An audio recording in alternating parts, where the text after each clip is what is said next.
Pukul 5 pagi Kecamatan Ngaglik Kabupaten Sleman biasanya masih diselimuti embun dan suara ayam jantan. Namun hari itu sebuah teriakan memekak ketenangan. Di rumah bergaya lemasan milik Pak Surya Adi 55 terjadi sesuatu yang segera membuat warga berkerumun di depan pagar. Tetangga lama Pak Darmo seperti biasa datang lebih pagi untuk mengajak Pak Surya jalan kaki keliling kampung. Pintu pagar tidak terkunci, hal yang tidak biasa bagi keluarga itu. Ia mengetuk beberapa kali, tidak ada jawaban. Rasa tidak enak mengkul. Pak Darmo meningkap daun pintu, melangkah ke teras lalu memanggil lagi, "Henning." Dari lorong menuju kamar utama pintu terbuka sedikit. Udara di dalam kamar dingin dan penggap. Dengan ragu Pak Darmo mengintip. Sekejap kemudian wajahnya memukat. Di dalam menantunya Pak Surya Siti Aisyah 24 tergeletak tak bergerak di atas ranjang. Keadaannya tidak layak untuk dilihat dan Pak Surya berada di ruangan yang sama, panik serta kebingungan. Napas Siti Aisyah tak terdeteksi, kulitnya pucat. Pak Darmo sontak mundur mengetuk pintu keras-keras sambil berteriak memanggil Bima Pratama, putra tunggal Pak Surya sekaligus suami Aisyah yang tidur di kamar samping. Bima berlari masuk, tatapannya kosong sejenak lalu ia berusaha memanggil istrinya mengguncang bahu berharap ada respons, namun semuanya terlambat. Dalam kepanikan warga diminta menghubungi Polsek Ngaglik. Petugas piket meneruskan ke unit gabungan Reskrim dan Inafis Polresta Yogyakarta. Pukul 06.30 garis pembatas dipasang. Warga yang ada di halaman diminta tetap di tempat sebagai saksi. Di ruang tamu Pak Surya duduk kaku mengenakan baju seadanya. Rautnya pucat, matanya kosong, namun sesekali ia menunduk seperti menahan sesuatu yang sulit diungkapkan. Bima terduduk di ambang teras menutup wajah dengan kedua tangan. Ia menangis, tapi bagi penyidik berpengalaman kesedihan terkadang bisa menutupi emosi lain yang lebih rumit. Tim forensik memasuki kamar. Mereka mencatat suhu ruangan, kondisi ranjang, posisi tubuh, serta benda-benda di sekitar. Kompol Arief Setiawan Perwira yang memimpin olah tempat kejadian perkara memilih menahan diri dari kesimpulan cepat. Kamar relatif rapi, selain spray yang kusut dan beberapa pakaian berserakan tidak ada tanda perlawanan hebat. Jendela terkunci dari dalam, tirai tertutup rapat. Di meja kecil terdapat gelas berisi sisa minuman dan beberapa barang pribadi. Catatan awal, tidak ada luka terbuka atau memar mencolok pada tubuh korban. Ketika tim memeriksa lebih detail, ditemukan ruam kemerahan pada area tertentu di permukaan kulit serta pembengkakan ringan pada bibir. Ada goresan sangat kecil di bagian dalam mulut, kemungkinan akibat refleks tak sadar. Temuan ini menguatkan dugaan reaksi akut terhadap zat tertentu, suatu kondisi medis yang bisa berujung fatal meski tak meninggalkan jejak kekerasan fisik yang jelas. Kompol Arief menatap dua pria di ruang tamu, ayah dan anak yang kini sama-sama berada dalam lingkar kecurigaan. Pak Surya tak bisa mengelak bahwa ia berada di kamar ketika peristiwa terjadi. Bima di sisi lain mengaku pulang mendadak menjelang subuh karena urusan kunci kos yang tertukar. Ceritanya terdengar rapi, mungkin terlalu rapi. Untuk menghindari spekulasi dari Hendra Wijaya, dokter forensik RS Bhayangkara diminta melakukan pemeriksaan menyeluruh. Jenazah Aisyah dibawa dengan mobil khusus pada pukul 10.00. Sampel darah dan cairan tubuh akan diuji, termasuk kemungkinan paparan protein atau komponen tertentu dari bahan sehari-hari, terutama yang dikenal dapat memicu alergi berat pada sebagian orang. Sementara itu penyidik mengumpulkan keterangan lingkungan. Beberapa warga menyebut keluarga Pak Surya terhormat dan tertib, namun ada pula yang mengaku mendengar percekcokan beberapa hari terakhir. Seorang tetangga mengingat pernah melihat Aisyah memegang kunci kecil berukir, bukan kunci rumah atau kendaraan, seolah menyimpan sesuatu yang penting. Detail kecil ini dicatat. Di banyak kasus keluarga, benda kecil kadang menjadi kunci besar menuju motif. Kompol Arief memutuskan memeriksa riwayat kesehatan Aisyah. Apakah ia memiliki riwayat alergi? Apakah pernah dirawat akibat reaksi tertentu? Ia juga memerintahkan tim menelusuri asal-usul minuman dan barang pribadi yang ditemukan di kamar. Apakah dibeli di Sleman atau di kota tempat Bima bekerja? Jika ada dua versi, barang satu aman, satu berisiko. Pergantian kecil pada detik yang tepat dapat mengubah kejadian menjadi tragedi. Sore menjelang ringkasan awal dikumpulkan. Penyebab kematian sementara belum dapat disimpulkan, namun kemungkinan reaksi akut terhadap suatu zat menjadi hipotesis kuat. Pak Surya tetap dalam pemeriksaan intensif. Bima diperbolehkan pulang mengurus pemakaman tetapi diawasi. Kompol Arief menutup map lalu berbisik pada timnya, jangan tertipu skenario yang tampak jelas. Di balik rumah rapi sering ada rahasia yang disembunyikan rapi pula. Di halaman yang mulai sepi, angin pagi yang tadi membawa kabar buruk kini terasa dingin menusuk. Di Sleman, sebuah keluarga yang tampak baik-baik saja baru saja retak, dan kebenarannya mungkin tidak sesederhana yang terlihat. Siang itu di Res Bhayangkara, Yogyakarta, tubuh Siti Aisyah diperiksa dengan teliti. Suhu tubuh menandakan kematian terjadi beberapa jam sebelumnya. Kulit menunjukkan bintik merah keungguan di leher dan dada. Lidah membengkak dengan goresan kecil di samping tanda reaksi alergi hebat. Tidak ditemukan memar atau luka terbuka. Sampel darah dan cairan lambung diambil untuk pemeriksaan laboratorium.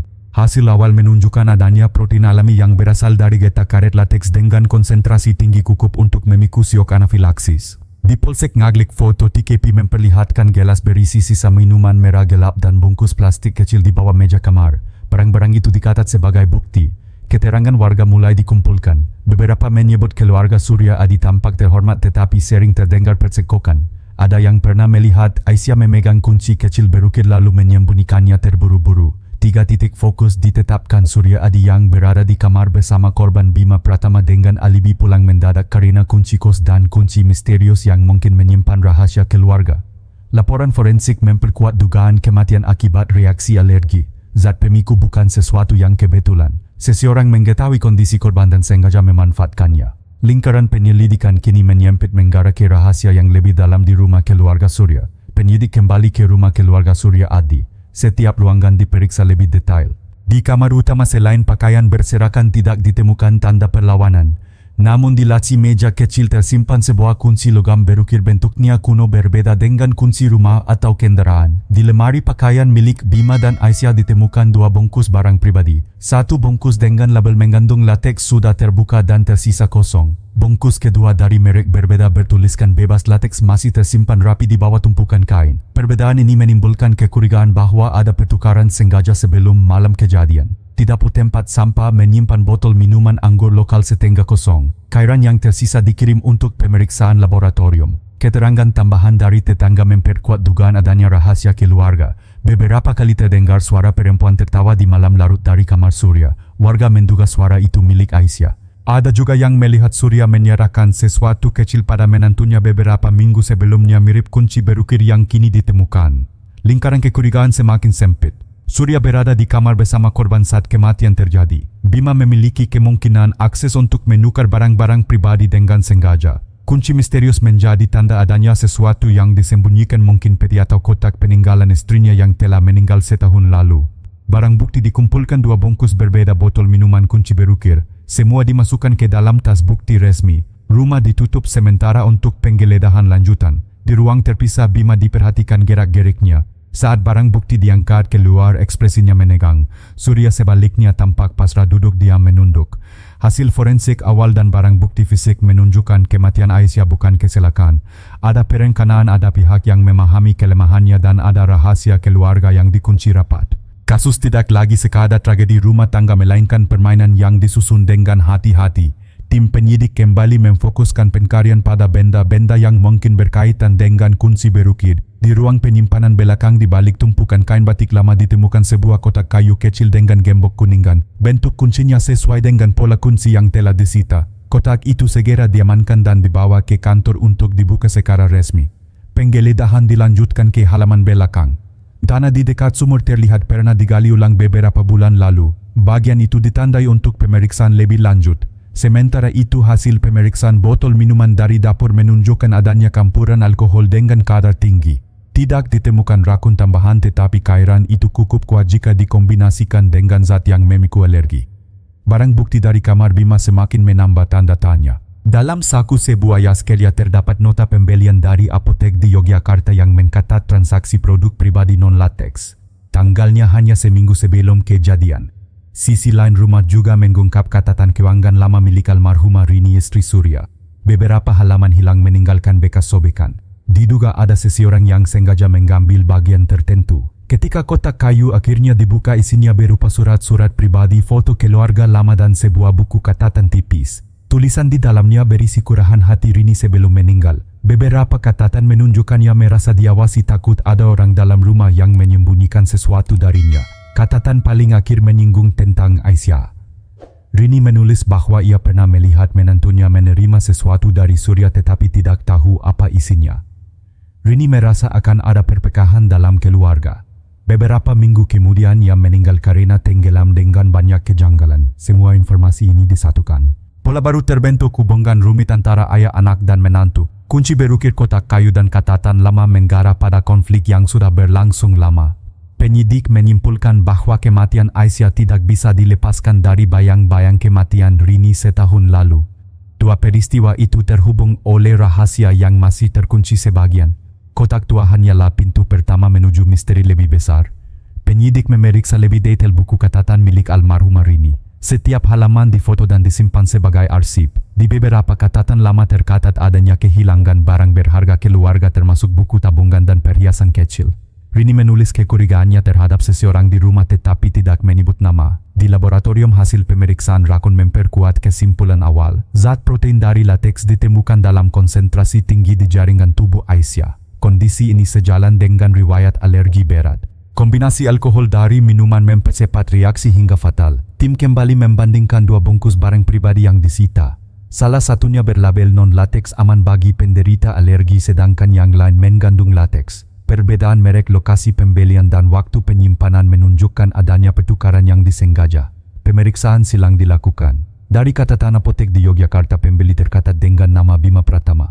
Barang yang dibeli sesuai dengan bungkus non-lateks yang ditemukan di lemari. Bukti ini menempatkan Bima dalam posisi penting karena ia mengetahui kondisi kesehatan istrinya. Di sisi lain, keberadaan Surya Adi di kamar saat peristiwa tetap menjadi alasan kuat untuk menempatkannya dalam lingkaran utama. Ia tidak bisa memberikan keterangan pasti mengapa bungkus berisi lateks justru digunakan malam itu. Ketegangan meningkat ketika penyidik menemukan fakta baru dari tetangga dekat. Beberapa minggu sebelum kematian, Aisyah pernah mengeluh gatal parah setelah menggunakan sarung tangan karet. Keluhan itu diketahui Bima karena ia yang membawanya ke klinik. Jejak mulai menggarap pada skenario perencanaan. Ada seseorang yang sadar penuh akan kelemahan Aisyah dan memilih momen tepat untuk memanfaatkannya. Pertanyaan yang tersisa, apakah kejadian ini murni konflik keluarga atau bagian dari upaya menutup rahasia yang lebih besar terkait kematian Rini setahun lalu? Kotak kayu kunci berukir dan catatan terakhir Rini kini menjadi titik sambung. Dua kematian dalam satu rumah dipisahkan hanya oleh waktu tampak saling terikat. Penggalian di halaman belakang rumah Surya Adi dimulai sejak pagi. Tanah di dekat sumur dikeruk dengan hati-hati lalu ditemukan tulang belulang hewan yang bercampur dengan kain basah. Tidak ada tanda-tanda keberadaan jasad manusia, namun ditemukannya kain lama menimbulkan dugaan kuat adanya upaya untuk menyembunyikan barang bukti tertentu. Kotak kayu yang telah berhasil dibuka memberi arah baru dalam penyelidikan. Pada buku catatan milik Rini terdapat tulisan terakhir mengenai sebuah kunci yang hilang. Ia menuliskan bahwa ada seseorang yang mencoba membuka peti simpanannya. Hal ini membuat keberadaan kunci berukir menjadi semakin penting dan tidak bisa diabaikan. Penyidik menelusuri sebuah toko foto di Yogyakarta setelah menemukan tanda terima pengiriman lama di dalam kotak tersebut. Pemilik toko masih mengingat bahwa ia pernah menerima pesanan setak foto dari seorang pria muda yang wajahnya mirip dengan Bima. Foto-foto itu memang sudah tidak tersisa tetapi catatan transaksi jelas menunjukkan adanya pembayaran tunai tanpa identitas. Sementara itu, laporan tambahan dari laboratorium menemukan adanya serpihan kecil yang menempel di bawah kuku tangan Aisyah. Analisis awal memperlihatkan sisa serat kain halus sangat mirip dengan kain sarung tangan. Bukti ini menandakan bahwa korban sempat melakukan kontak terakhir sebelum kehilangan kesadaran.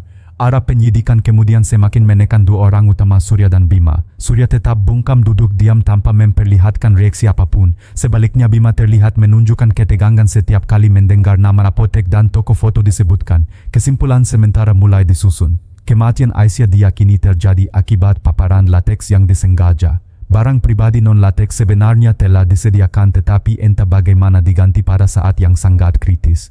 Catatan milik Rini juga memperlihatkan adanya pola ancaman lama yang menghubungkan kematian dirinya dengan peristiwa terbaru ini. Benang lama perlahan-lahan mulai terurai. Dua kematian dalam keluarga Surya tidak lagi dapat dilihat sebagai peristiwa terpisah, melainkan bagian dari sebuah rangkaian panjang yang tampaknya dirancang dengan penuh perhitungan. Pertanyaan berikutnya bukan hanya mengenai siapa pelaku sebenarnya, melainkan juga apa tujuan akhir di balik seluruh bikej tersebut. Pemeriksaan silang dilakukan di kantor polisi. Bima dan Surya dipanggil terpisah. Surya duduk dengan wajah kosong menjawab singkat, tidak memberi detail baru. Ia hanya mengulang bahwa malam itu ia tidak tahu mengapa Aisyah tiba-tiba sesak napas dan jatuh. Bima menunjukkan sikap berbeda. Ia berbicara dengan nada tenang tetapi setiap pertanyaan mengenai pembelian barang pribadi membuat nadanya berubah kaku. Penyidik menunjukkan bukti nota apotek, wajahnya langsung menegang. Kotak kayu kembali menjadi pusat perhatian. Di dalamnya terselip sekarik kertas kecil yang sebelumnya terlewat. Tulisan tangan Rini menyebut kata kebenaran terkunci di dalam rumah ini dan jangan percaya pada darah daging sendiri. Catatan itu memperkuat dugaan bahwa Rini sudah lama merasakan adanya ancaman. Tim forensik melanjutkan analisis serat kain yang ditemukan di bawah kuku Aisyah. Hasil rinci menunjukkan kain itu berasal dari sarung tangan medis sekali pakai. Hal ini menandakan ada orang yang bersentuhan langsung dengannya sebelum kematian. Tetangga yang dipanggil kembali memberi keterangan baru. Mereka pernah mendengar suara pertengkaran keras antara Aisyah dan Bima beberapa minggu lalu. Isinya tidak jelas tetapi terdengar kata-kata mengenai uang dan rahasia keluarga. Keseluruhan bukti mulai mengarah pada pola yang lebih besar. Aisyah meninggal bukan hanya karena kesalahan sesaat melainkan akibat sebuah rencana yang melibatkan pengetahuan detail tentang kondisinya. Penyidik menyimpulkan bahwa dua kematian Rini dan Aisyah mempunyai benang merah. Seseorang di dalam keluarga telah menggunakan kelemahan pribadi sebagai senjata. Pertanyaan berikutnya, apakah Surya hanyalah pion yang dimanfaatkan atau Bima yang menyusun langkah demi langkah? Bayangan kebenaran semakin jelas namun tujuan akhir di balik seluruh permainan masih tersembunyi. Penyidikan memasuki tahap penentuan ketika setiap langkah kecil bisa membuka atau menutup jalan menuju jawaban. Tragedi dalam keluarga Surya menunjukkan bahwa rahasia kebohongan dan kebencian adalah bibit kehancuran. Ketika sebuah keluarga tidak lagi dilandasi rasa saling percaya dan keterbukaan, maka keharmonisan yang tampak dari luar sebenarnya rapuh dan mudah runtuh. Dari kisah ini kita bisa mengambil beberapa pelajaran penting. Kebenaran harus dihadapi karena menyembunyikannya hanya akan memperbesar masalah. Kebencian dan keserakahan dapat mengubah seseorang menjadi kejam bahkan terhadap orang terdekatnya sendiri. Kepercayaan dan saling memahami adalah pondasi utama agar keluarga tetap kokoh menghadapi segala ujian. Jika Anda merasa cerita ini memberikan banyak pelajaran berharga, silakan tekan tombol suka sebagai bentuk dukungan kepada tim kami. Jangan lupa untuk berlangganan kanal ini dan aktifkan lonceng notifikasi agar Anda tidak ketinggalan kisah misteri, kasus menarik dan pelajaran hidup berikutnya. Setiap dukungan dari Anda adalah motivasi besar bagi kami untuk terus menghadirkan konten yang lebih bermakna dan bermanfaat.